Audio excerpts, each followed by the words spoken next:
تو حسنین کریمین کے ہونٹوں کو منہ میں لے کے نبی چوس رہے ہیں. لوگ سمجھ رہے ہیں کہ ازرا ہے محبت، یہ عمل ہے نبی کا.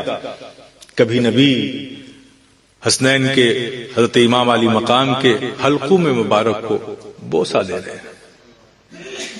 کبھی نبی اپنے شانے پر حسین اور امام حسن کو بٹھا کر مدینے میں گھوم رہے ہیں.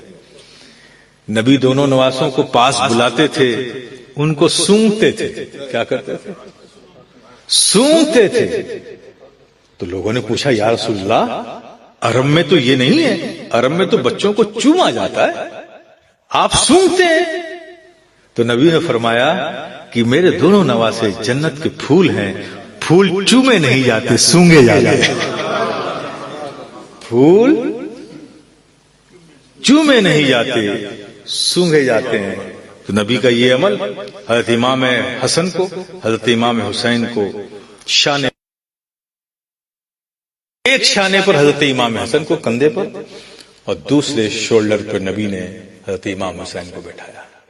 اب طریقہ کیا تھا بٹھانے کا کہ دونوں نواسے بیٹھے، ایک پیر ان کا لیگ ادھر اور ایک پیچھے، اسی طرح سے تو بٹھائیں گے نا دونوں کو.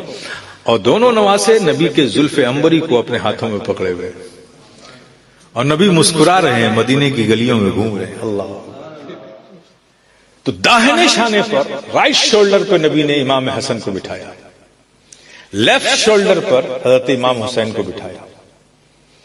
لوگوں نے سمجھا کہ نانا محبت میں یہ عمل کر رہے ہیں، لیکن نہیں میرے پیارے. کربلا کا جب واقعہ ہوا تو راز کھل گیا. نبی نے یوں ہی نہیں چوما تھا حسین کے لبوں کو اپنے منہ میں لے کر، اس لیے چوما تھا اے حسین، تمہیں میری رب نے جو مجھے نعمت عظیم دی ہے اس کا تمہیں شکر ادا کرنا ہے. یہ شکر تمہارے ذریعے سے رب کی بارگاہ میں پہنچنا ہے. میں تمہارے ہونٹوں کو اس لیے چوس رہا ہوں تاکہ کل کربلا کے ریگستان میں اگر پیاس کی شدت تمہیں پریشان کرے، دھوپ کی تپش تمہیں پریشان کرے، ڈیزرٹ تپتا ہوا ڈیزرٹ ہو وہ تمہیں پریشان کرے، تو تم میرے چومے ہوئے ہونٹوں کو چوس لینا، تمہاری پیاس بجھ جائے گی.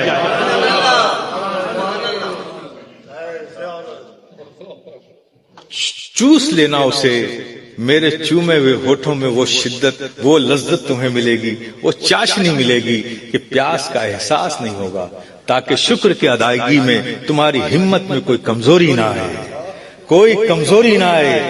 حسین، میں تمہارے گردن کو، حلقوم کو چوم رہا ہوں، اس لیے چوم رہا ہوں کہ جب تمہارے ذریعے سے رب کی بارگاہ میں رب کی دی ہوئی عظیم نعمت کہ میں تیرا ہو گیا اس کا شکر تم ادا کرو. تمہارے ذریعے سے رب کی بارگاہ میں شکر پہنچے.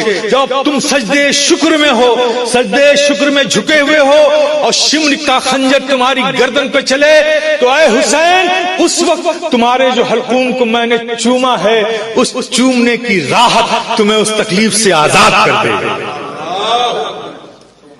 اے حسین، میں تمہیں اپنے شانے پر اس لیے بٹھا رہا ہوں، داہنے شاہے پر تمہارے بھائی کو بٹھایا، امام حسن کو بٹھایا، بائیں شانے پر تمہیں بٹھا رہا ہوں، اس لیے بٹھا رہا ہوں.